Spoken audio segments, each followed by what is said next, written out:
एउटा दिन न्युयोर्क शहर शान्त थियो। आइरन म्यान आफ्नो अत्याधुनिक ल्याबमा नयाँ आर्मर परीक्षण गर्दै थिए। त्यही बेला अचानक शहरको आकाश कालो भयो र जमिन कम्पन हुन थाल्यो। डाक्टर ब्रुस ब्यानरले थाहा पाए यो साधारण खतरा होइन। अचानक विशाल रोबोट डेस्ट्रन शहरमा प्रवेश गर्यो। मानिसहरू डराएर भाग्न थाले। आइरन म्यान तुरुन्तै आकाशमा उडे र आक्रमण सुरु गरे। तर रोबोट निकै शक्तिशाली थियो। उसका लेजरले आइरन म्यानको आर्मरमा क्षति पुर्यायो। त्यही बेला ब्रुस ब्यानरको रिस बढ्यो। उसको आँखा हरियो बन्यो, शरीर विशाल भयो र ऊ हल्कमा परिवर्तन भयो। हल्कले ठूलो चिच्याहाट गर्दै जमिनबाट एउटा गाडी उठायो र रोबोटतर्फ फ्याँक्यो। हल्क, बायाँपट्टि ध्यान देऊ, आइरन म्यानले चिच्याए। दुवैले मिलेर रणनीति बनाए। आइरन म्यानले आकाशबाट ध्यान भड्काउने र हल्कले जमिनबाट मुख्य प्रहार गर्ने। हल्कले रोबोटको खुट्टा समातेर जमिनमा जोडले हान्यो।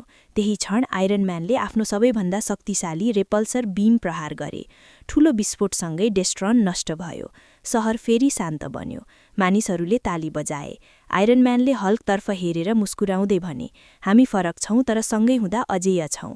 हल्क हर्ट मुस्कुरायो र भन्यो, हल्क साथी मन पराउँछ। त्यो दिन उनीहरूलाई थाहा भयो, साँचो शक्ति मित्रता र सहकार्यमा हुन्छ।